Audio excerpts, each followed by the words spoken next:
it's Kimberly Thomason here with VacMD, and today we're going to show you how to make your bagless vacuum into a bagged vacuum.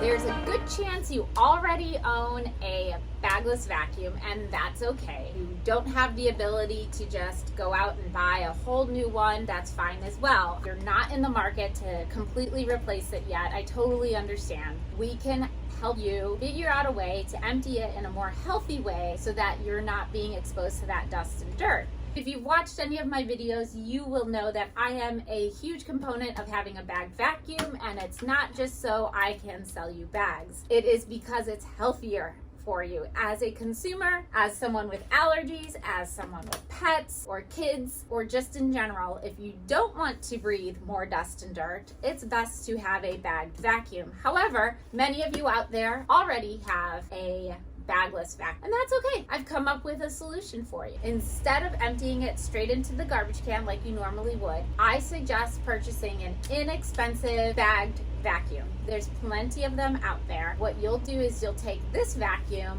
and suck out the dirt from your canister, and that way you are not exposed to that dust and dirt. Bottom line is you do not want to expose yourself to the dust and dirt every time you empty this. So by sucking the dirt out using an inexpensive vacuum like this one, and you can use it for other things as well. So that's it, guys. There's no secret to it. You can keep your bagless vacuum, buy an inexpensive bagged one. Life is good. You're not exposing yourself to the dust and dirt, and voila, we've created a solution for you. All right, guys.